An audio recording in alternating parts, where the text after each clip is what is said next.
If you study the best performing organizations, you'll know that they behave more like a sports team and not a family.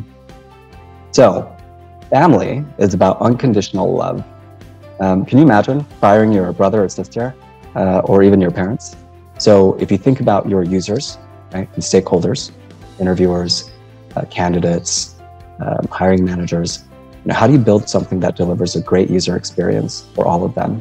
And if you look at hiring with that lens, I imagine you're going to find some innovative and creative ways to do it better.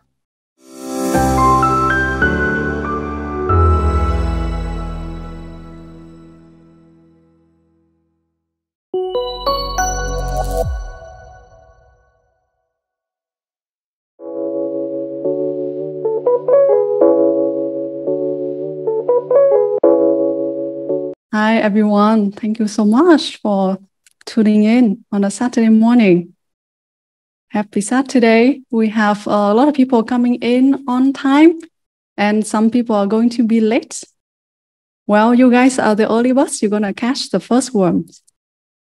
So, thank you for being here today, everyone. My name is Tuyển. A quick introduction about myself. I'm the co-founder and CEO at Curious. It's a new social network for on-the-job learning, where you can exchange on-the-job advice with other amazing professionals.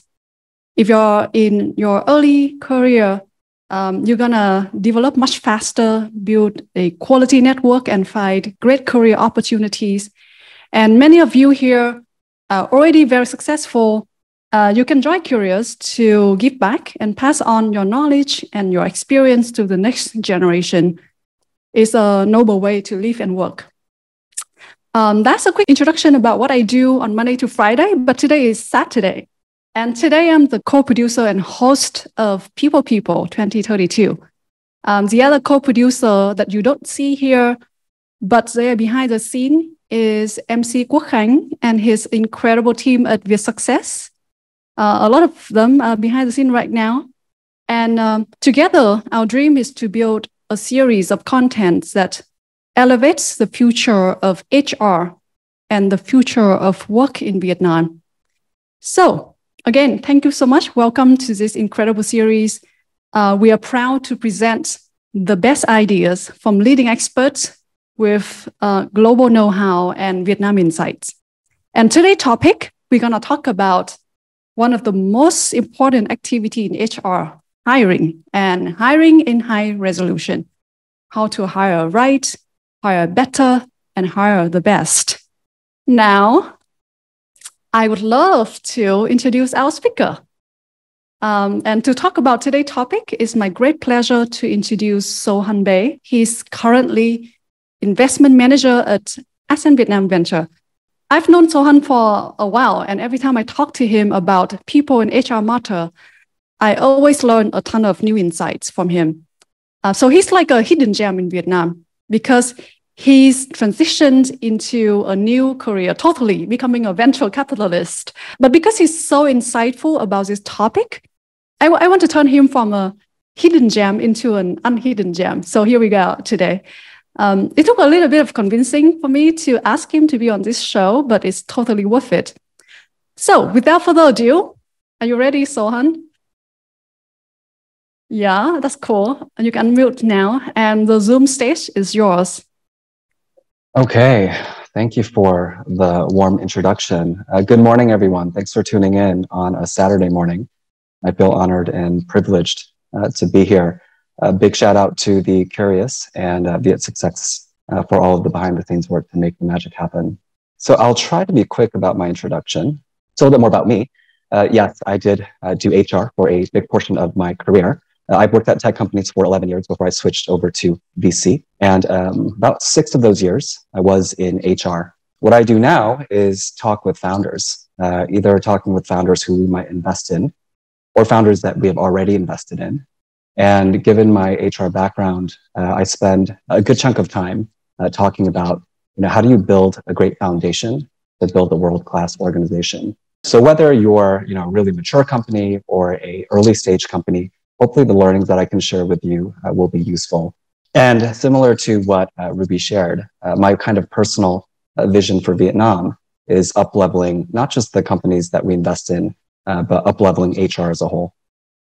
All right, a quick fun fact about me. My secret dream is to be a celebrity chef.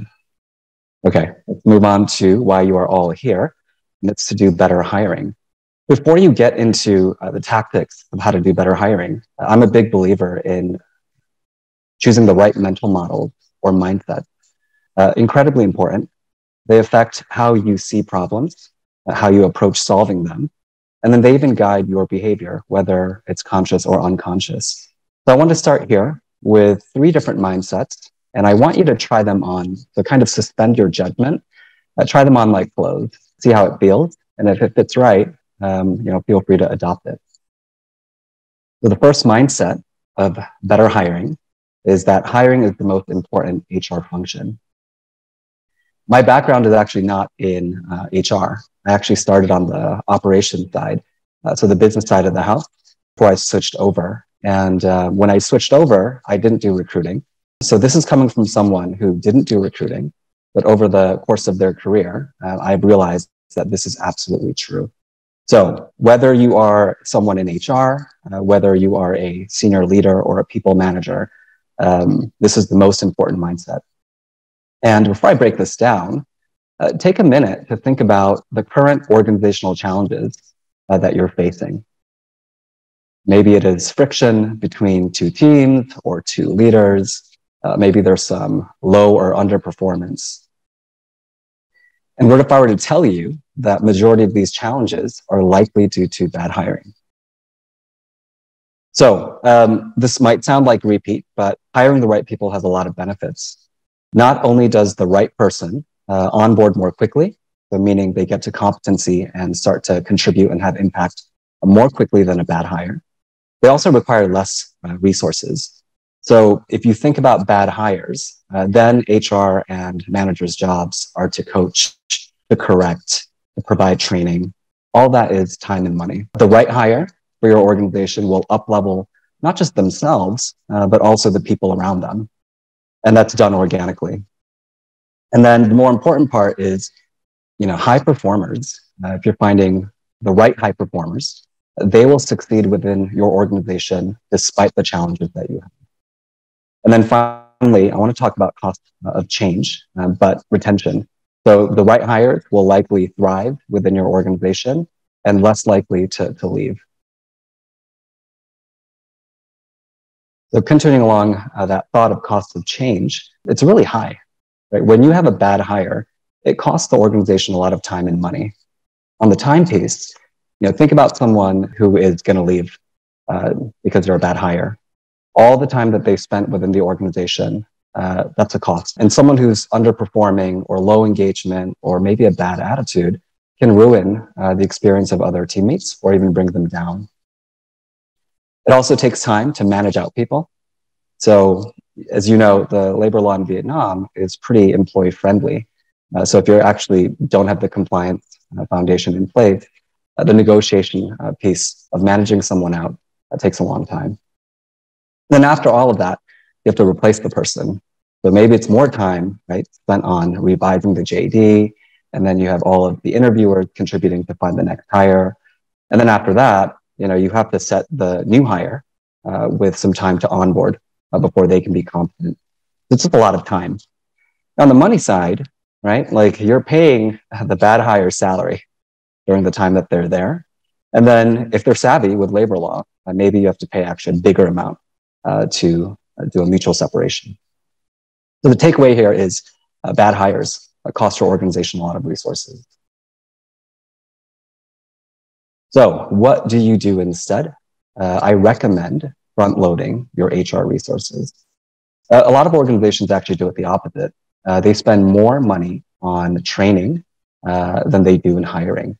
But one thing that Google did really well, which was adopted widely by the top companies, is they front-load their resources, meaning HR's bandwidth, time, headcount goes into sourcing, finding, assessing, and then cultivating new hires.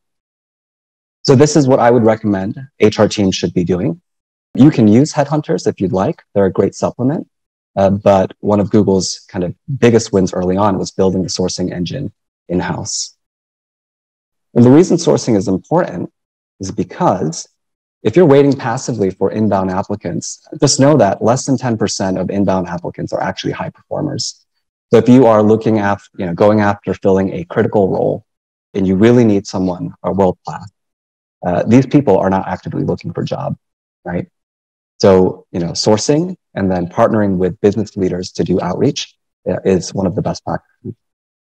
I want to hit this point here. Hiring the wrong people and growing them into the right people is not effective. I'll give you a quick example here. You have a set of company values, and in your hiring rubric, if you're testing for culture and values, then the people that you find shouldn't need a lot of training.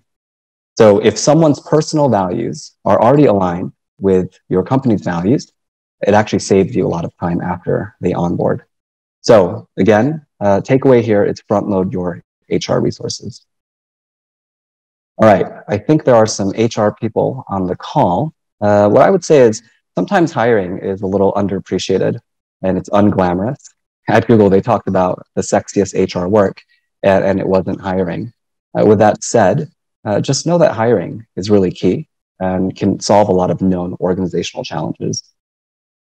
And then for those of you who are leaders or people managers, just some reframes for you. Hiring is not just HR's job, it's also your job. So you'll get more out of your HR if you partner with them. And what that looks like is getting involved with their activities, right? Help them source, help them draft the JDs, and then being really clear about what good or great looks like. The second point here is HR. You'll get a lot more out of HR if you treat them like a partner and not a servant. I've worked with a lot of HR professionals in recruiting, and they tend to be younger in their career. What they have is kind of the technical skills to do recruiting well. What they might lack is context.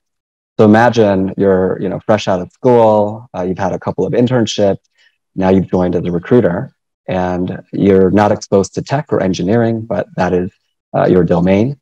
Having a manager who partners with them to explain technical terms and what great looks like is going to be a major help. All right, second mindset is sports team, not family. You might be able to guess which company I pulled this from. And kind of my nerdy side on HR is I like to study world-class organizations and try to figure out what their secret sauce is. And this is from Netflix. With that said, if you study the best performing organizations, you'll know that they behave more like a sports team and not a family. So family is about unconditional love. Can you imagine firing your brother or sister or even your parents? Pretty rare case. But in an organization, similar to a sports team, you're looking to win. You're looking to dominate your field and trying to win at all costs. So if you look at a sports team, it's very common for them to swap out weaker players for better players. You see coaches and managers, right, getting fired mid-season, end of season on a regular basis. And though it might seem, a little tough, that's what it takes to build a world-class team. And that's the same kind of mindset that I would leave with you for both HR and managers on the call. This is going to help you not only embrace kind of productive and difficult conversations within the organization, but make the right kind of decisions. It's a win for everyone. Okay, final mindset is hiring better equals firing better. If you think about it, there are two sides of the same coin.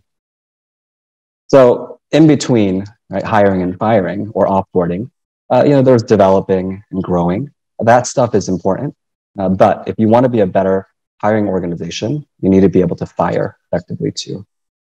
I think a lot of us have heard the adage, hire slowly, fire quickly. I think it's repeated often because there's some truth to this. So let's talk about fairness. If you have a low-performing person in your organization, it's actually unfair to them. Maybe what they really need is to move into either a different role or a different company to be able to kind of unlock their full potential and thrive. And if you're holding them back by not firing them, it actually creates a lot of unfairness for the organization. So maybe not a great experience for their team members or their managers. And then you think about the opportunity cost. that spot that that person is holding on to could be taken by someone who's a better fit, is more ambitious, and can have a much bigger impact. So build the muscle and also the courage to kind of be able to have these difficult conversations. I'll share an example here. Google actually didn't do this well. When I left Google 2018, I think it's okay for me to share. I won't give you the percentages, but Google had an attrition problem. And attrition, for those who don't know, is the percentage of people leaving the organization. And in HR, it's categorized in two ways. There's regretted attrition and then non-regretted attrition. The regretted is, hey, there's people leaving that we don't want leaving. And then on the flip side, non-regretted is, oh, okay, they departed and we're okay with that. And the numbers were actually quite bad. So the people that Google didn't want leaving were leaving all-time high. And then, people that were hoping to leave are not leaving. So Google is actually a great example of an organization that does not fire quickly. Counterexamples to that, Netflix is a great one, as well as Coinbase. So if you want to take a look at some case studies, I would encourage you to explore those two organizations. What I would leave you with is try always to hire people that are better than the people that are currently there, and that raises the bar. Thank you for sharing that openly. I hope you don't get into problem with Google about this.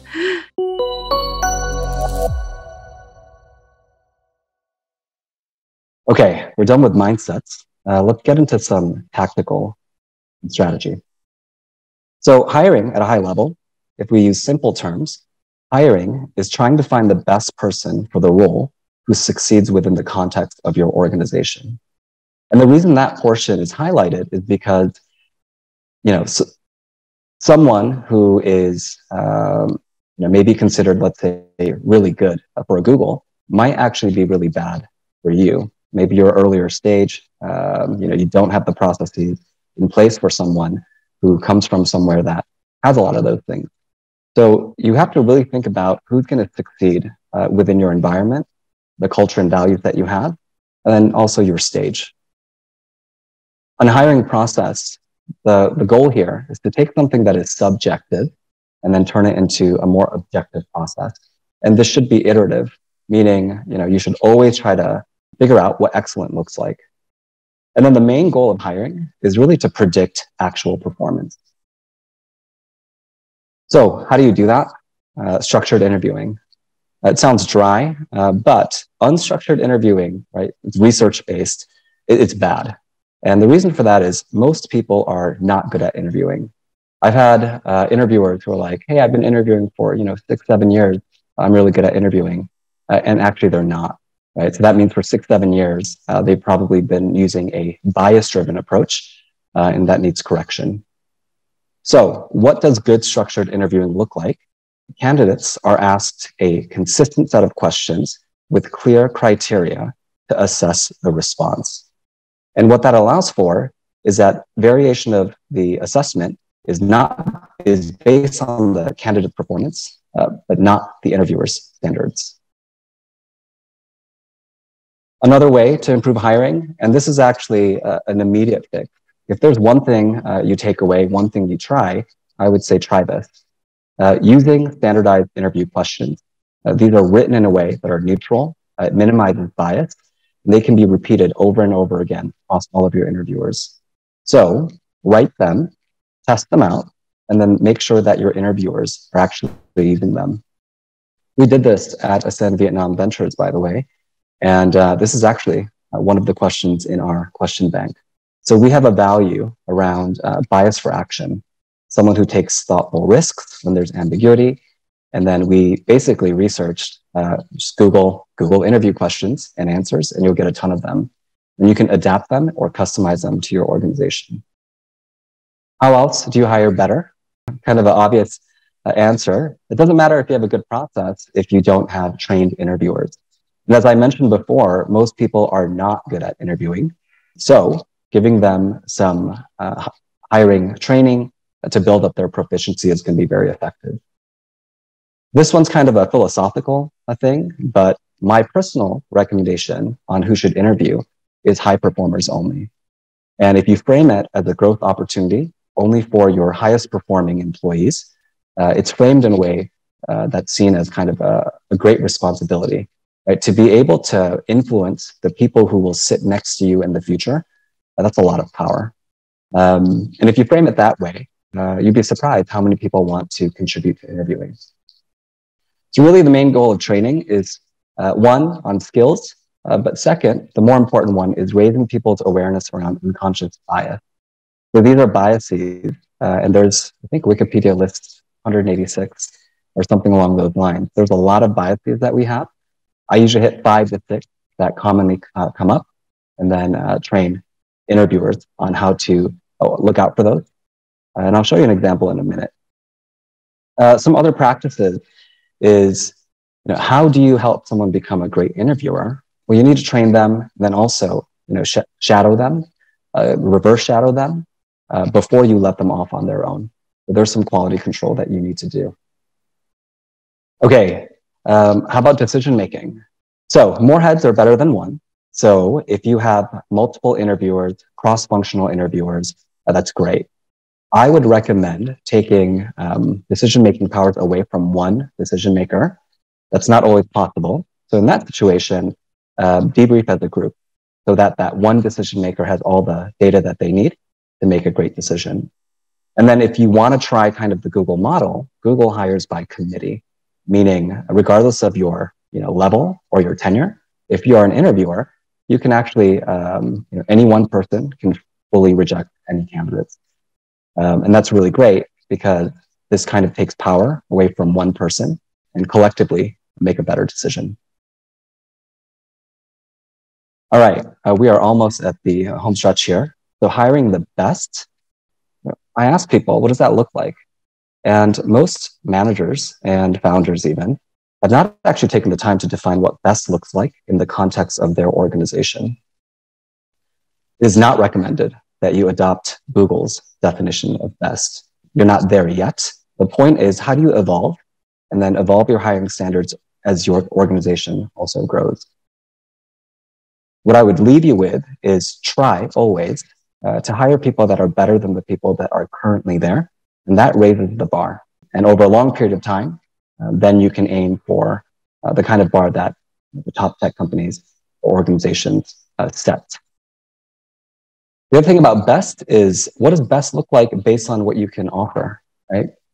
If your best is competing with Google's best, you're probably not going to be competitive in terms of total rewards. So, take a look at what you can offer. How strong is your value proposition? And then can you use those things to get the best candidate for you right now? And then lastly, one thing I've seen is critical hire is used by both hiring managers and HR. Critical hires should be 5-10% of your hiring plans, if that. Not everyone is a critical hire. And if you do so, right, you're going to probably end up eating a lot of your HR resources that way. And then with critical hires, you might want to expand your definition of best to go even above and beyond. Okay, that's all I had for today. Thank you everyone for hearing me out. And I'll leave this up here in case you do want to connect. I'm always happy to give advice to leaders or other HR people. Feel free to reach out. Awesome. Thank you so much, Sohun. Just sharing a little bit of my personal thoughts to the attendees of today's episode. I read through Sohun's outline of today's presentation. I'm like, wow, this is everything I need to learn about hiring.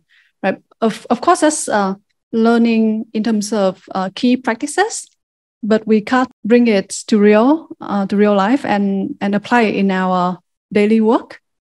There's always room for better hiring. I've been doing this for so many years, and I realized there's always a better way to do it. And every time I talk to Sohun, I learn something new. Today, I learned a lot of new things. Now, we have a ton of questions for you. Some of them are from me. Some of them are from the participants. Before this today, they sent in a ton of questions. Some questions people are sending me here right now during the chat as well. I have a question from Ella. Ella is the founder at Vulcan Augmetics, right? Is that Ella Ching or another Ella here? So here we go. She's asking about, yes, it's Ella from Vulcan. Amazing.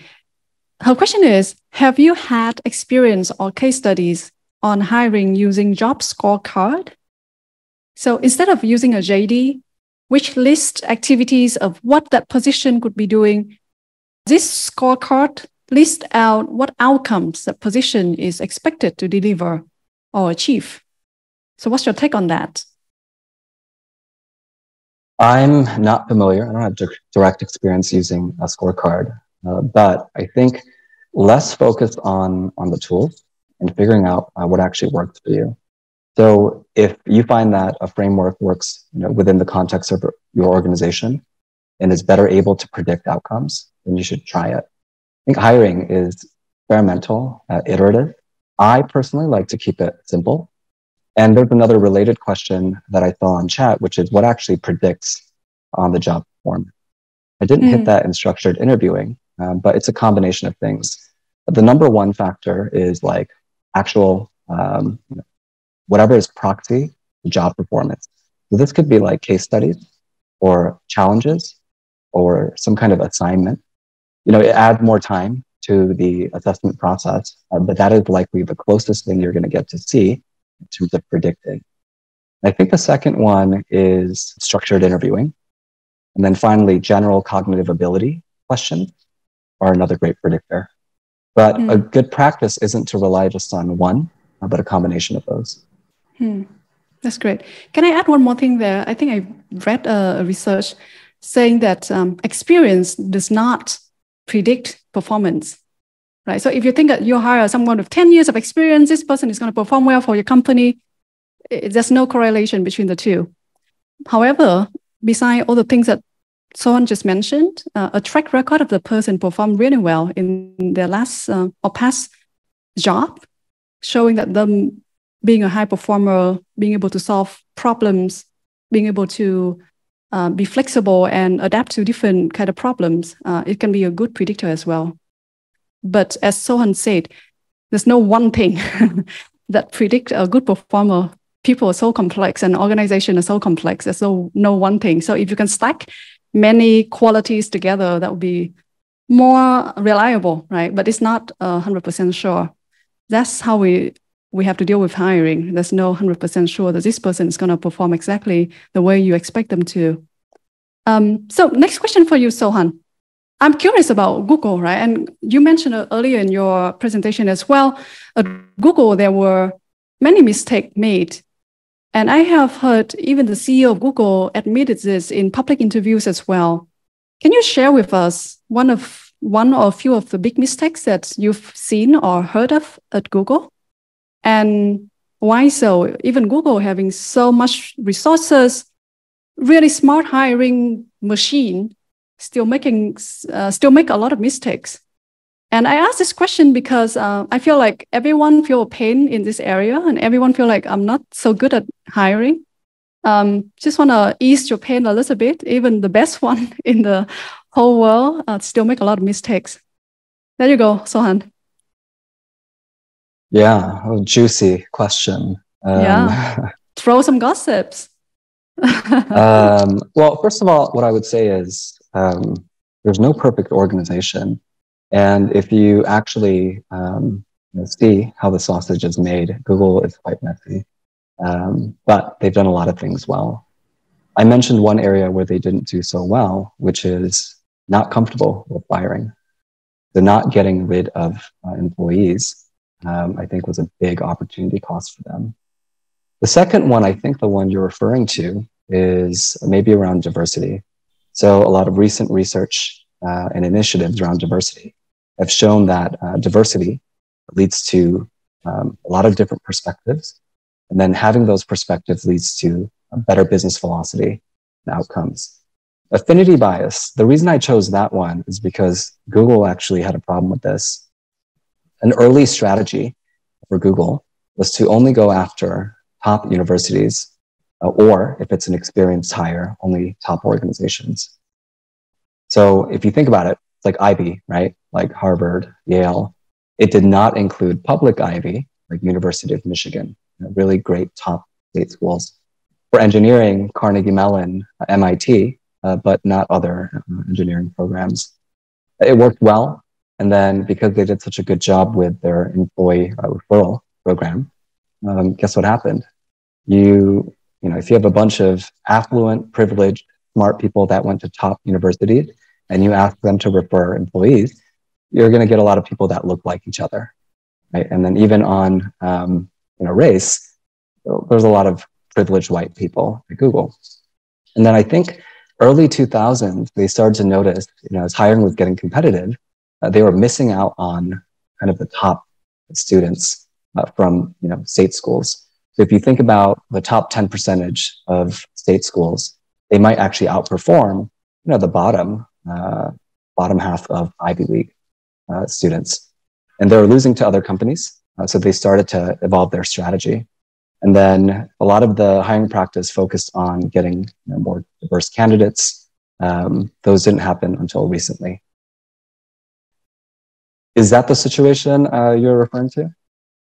Well, I've heard that and a few more, but that's great. Thank you for sharing that openly. I hope you don't get into problem with Google about this. I don't think so, because their CEO talk about this as well. So next, a great question from NGØN. I think I know NGØN. Are you from Bootloader Studio? I think that's the right NGØN. Okay, so here's her question. Do you believe that technical challenges is a better tool in hiring technical people, or problem-solving skills is really what matters? And how do you assess problem-solving skill? Yeah, great question. I think for technical roles, both matters. So in your interview design, in that hiring process, you should be assessing both. Along with that, also culture fit. I think there's a lot of solutions out there for technical assessments. And you can do that either at the beginning of the hiring process and include it even on on-site. For problem solving, it's it's tied for second place in best predictor of job performance across every function.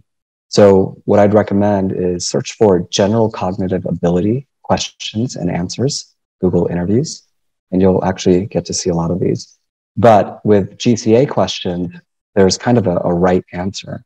Obviously, if the candidate can get the right answer, that's great, but really it helps suss out their thought process, right? How do they approach problems? Are they a critical thinker? Do they ask for clarification? Do they sequence the problem solving in an appropriate way? And the reason that's important is because everyone is solving problems in whatever role they're in, right? So that approach is really going to help people thrive. And if I know the context of Bootloader is relatively early stage.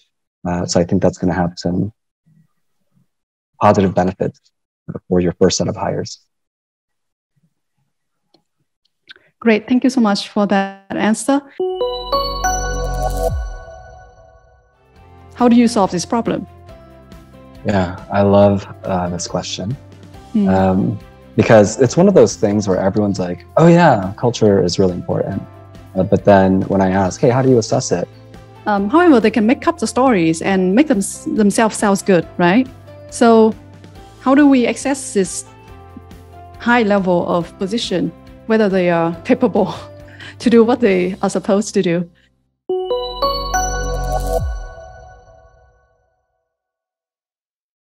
So Sohun, I've heard you talk about hiring as a product, and I was quite enlightened by that concept. I've also heard many people talk about hiring as a sales process. So can you elaborate a little bit more about your school of thought? Why hiring is considered a product as well? Excellent question. Having been a practitioner, I started to kind of solidify how do I think about building organizations. So I guess I would pull up a little bit. I think of approaching HR in a way that a product manager would. How do you design your organization like a product? And if you think about it that way, in your product stack, HR or hiring products are one of those. I agree that the process itself is mirrored with sales, but your hiring machine is more of a product. So if you think about your users, right, and stakeholders, interviewers, candidates, hiring managers, how do you build something that delivers a great user experience for all of them? And if you look at hiring with that lens, I imagine you're going to find some innovative and creative ways to do it better. Yeah, I love that concept. I think a lot of business activities can be thought of from a product point of view. And I am starting to think about it, even at Curious. I think about content as product development. And now with you, inspired me on HR, thinking about HR as a product. That's a great way to think about it and build it from the get-go. Next question is a great question, actually, from Linh Nguyễn. I'm not sure who is this Linh Nguyễn. I know many Linh Nguyễn. I can't guess which one. But here we go. How can we assess more precisely a candidate for management position? So in the interview, we can ask about their management style, some of the biggest challenge in their management path. However, they can make up the stories and make themselves sound good, right? So how do we assess this high level of position, whether they are capable to do what they are supposed to do? Yeah, I love that question. For a lot of people who are just good at public speaking, right? Interviewing is somewhat of a performance. They can inflate their management abilities. There's a couple of ways I would tackle this. First is in your kind of group of interviewers, include a person who would potentially be their direct report. So at Google, they do this, and they actually really look at that person's interview experience, because someone's like, oh, I'm interviewing with someone who might be a potential peer, a fellow manager, oh, my boss, and they put on a great show. But then, oh, this person's going to be my direct report.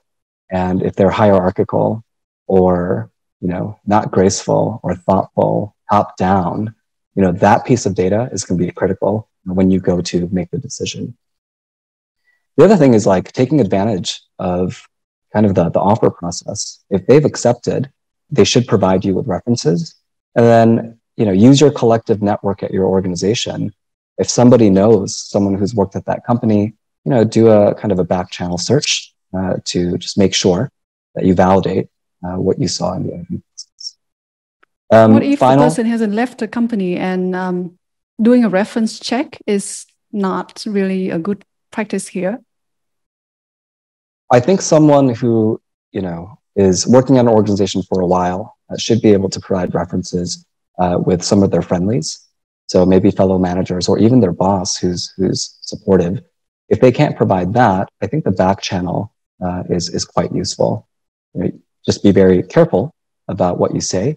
And then for those who are doing hiring kind of candidates outside of Vietnam, maybe do a quick study on labor law practices, because some things that are okay in Asia might not work. That's in great. Markets. Yeah. And then the final part is you have probation. I've seen a small sample size based on my experience, but probation is there for a reason. Actually use that.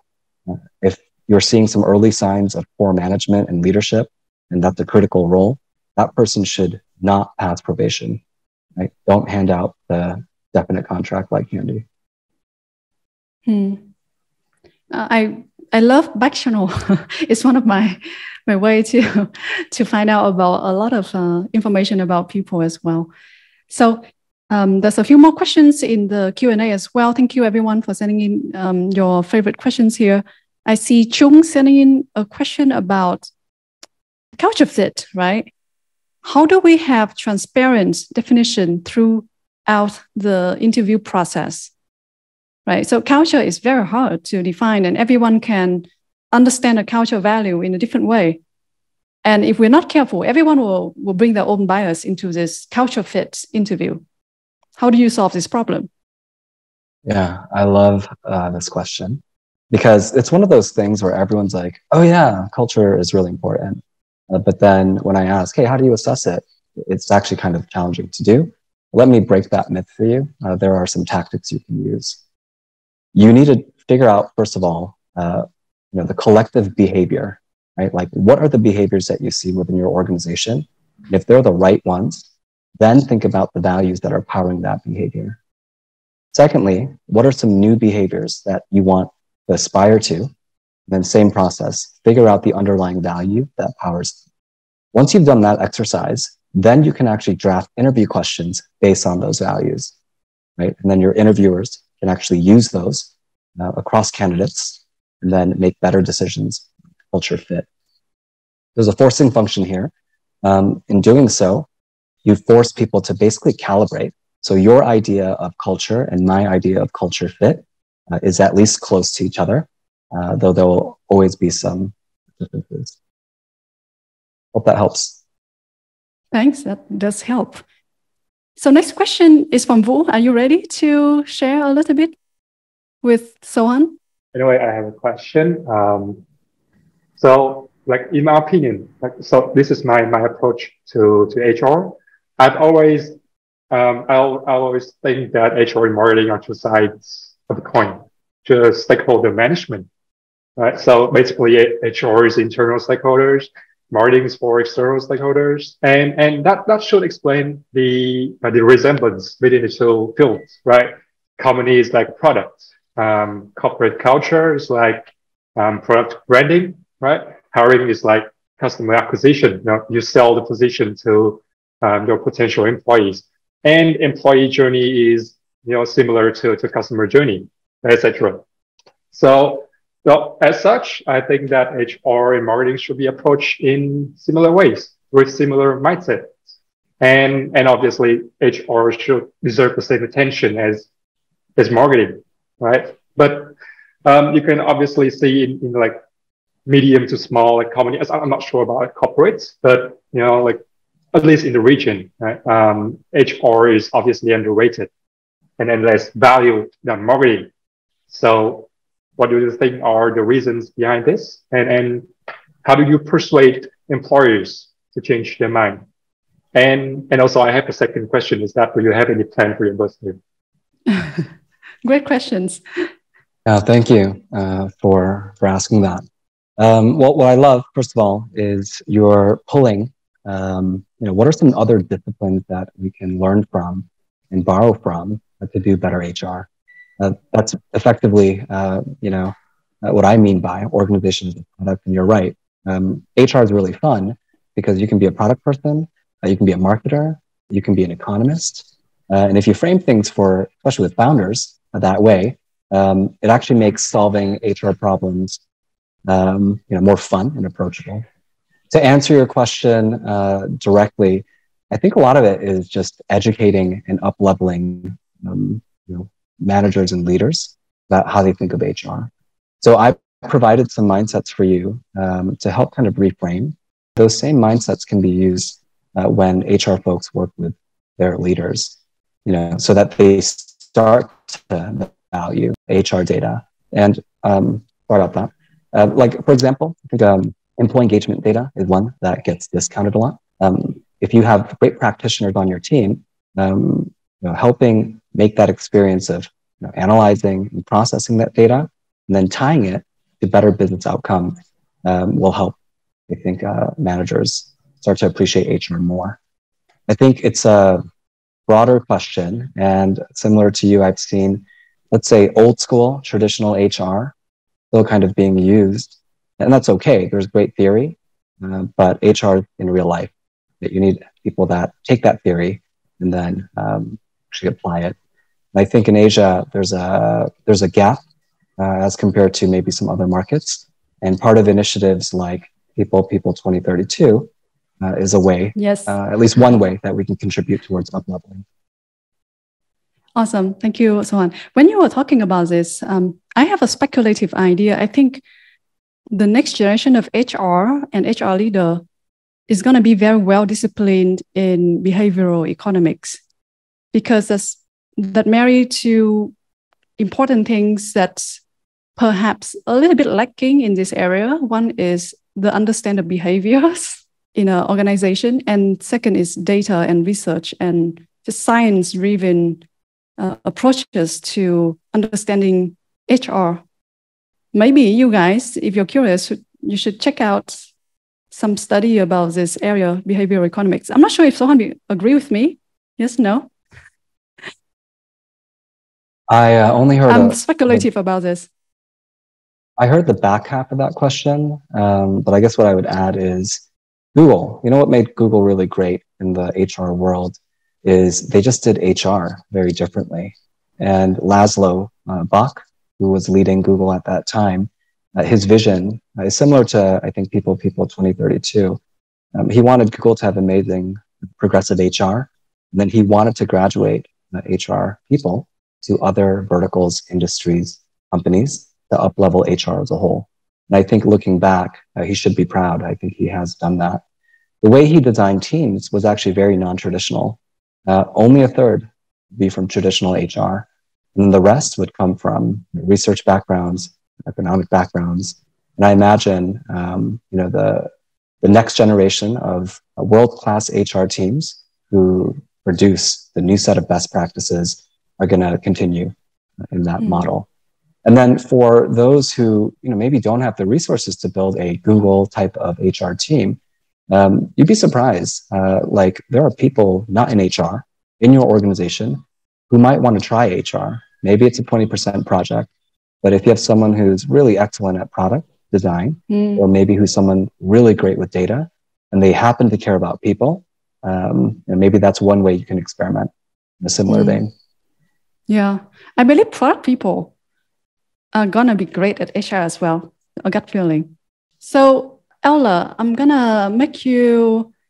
I wonder if you want to speak directly for your next questions. But before I move to yours, I have a question from Lena. She's on my team at Curious, and she is curious about how can you tell that it's the right time and the right person to fire from your team. Lena, who you want to fire from our team? I'm kidding. She's not firing anyone. She's just curious about it.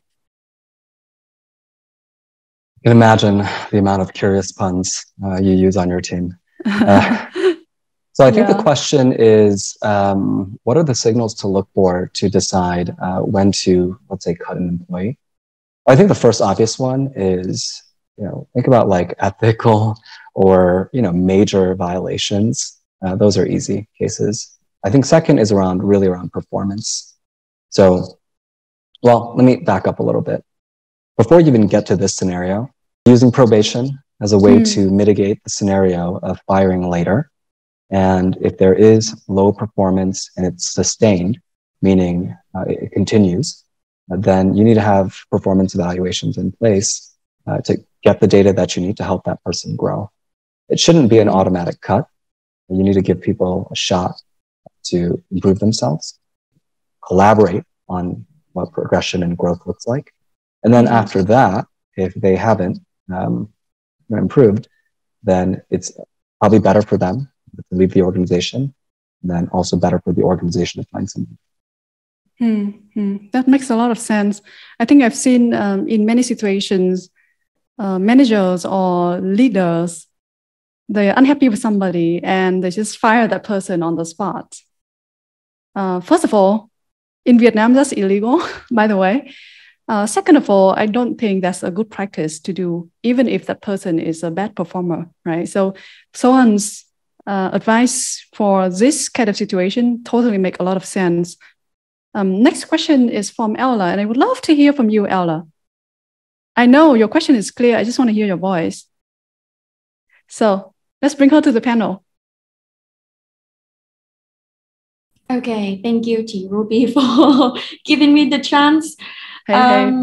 Yeah, so basically we're in a situation where we as founders need to hire middle managers to help manage the team, because we have been working directly with the engineers the last 3 years, and it's becoming, less efficient for us to work directly with them. So we want to bring in middle managers, but we just had let's say a failed hire because we could not integrate the manager effectively into the team. The main reason was there was sometimes dramatic resistance from the team to work with the manager, because basically they just love to work with the CEO and the founder. So the question is, do you have any, good practice or tips on how to, for founders to integrate the new hire effectively into the team, or how to, decrease resistance from the team with the new manager, considering that the new hire is have good capability and skills to manage the team. It's more of the internal problem than the new manager skills problem. Hey, nice to hear from you. I think if I clarify the question, it's trying to bring middle managers in for the first time, and that kind of new layer is seen as losing access to CEOs or some of your earlier hires. Yes. Yeah, I think so. It's around change management, especially startups. Right? You're going through a lot of growth, and there is a critical mass where you have to introduce a layer. And I think before even this person is hired, kind of setting the team up to kind of build that change muscle, that kind of agility, I think is really key. So I don't know how much of kind of coaching and giving the team space in a safe space to be able to vent or share their concerns, but setting expectations that change is happening, and here's why it's good for the business and good for them. So, for example, maybe you'll lose access to the most senior leaders, but then what are the benefits? Right? They're looking to grow in their career, and you're bringing a more tenured manager to help guide them and coach them. That's a good thing. And then if there's resistance to change, then you have to assess at some point, is that actually a quality that you value in your employees, right? You're experiencing a lot of change, and you need people who can be adaptable. And if some of your existing members are not showing that adaptability, then maybe you have to make a tough call. I think that's helpful. Yeah, thank you, Sohun. Thank you, Ella. Lovely to hear from you. We've been through a marathon of questions. I think we've gone through maybe 15 to 20 of them. Thank you so much, Sohun, for sharing so generously. One last question for you. If you can have all the billboards in the world displaying your message to everyone about HR and people, right? And you have one message only on that billboard, the whole world is going to see it. What is it? You can think. Yeah, take some time. Drink some water. Well, if it wasn't an HR message, I would say love yourself first. Sweet. And then if it was an HR message, I think I would say own your own journey. Own your own journey.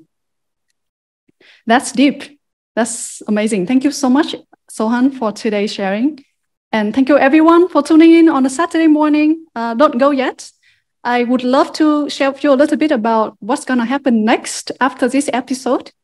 This episode will be re-aired on all the online channels of Vietsuccess and Curious. So stay tuned to that if you want to listen to today's content again. Because you have attended this episode live, your special gift is you're going to get Sohun's deck. People who don't attend this episode will not get this. So this is our little secret, right? And so for next episode, we are going to talk about sales culture. Our speaker will be the Senior Vice President of Sales and Success from Catalan, one of my favorite person. You'll know why when you join us. And if you haven't subscribed to People, we'll share with you the link to subscribe to this series so you get informed about all of the things that's going to happen in this series. And last but not least, if you believe in lifelong professional learning and sharing knowledge, check out curious.com. I'm a bit thick-skinned here. I'm going to talk about Curious. My team has recently launched a beta version where you can seek and give on-the-job advice. And our product is still in very early stage. It's a humble beginning, and it is simple and imperfect, but I would love to have you guys trying it out and send me the tough criticism that you have for us. And my email is ruby@curious.com. I would love to hear from you. And that's it for today. Thank you so much, Sohun. Happy birthday again. And thank you everyone for sharing a fun Saturday morning with us. Have a great weekend. And bye-bye.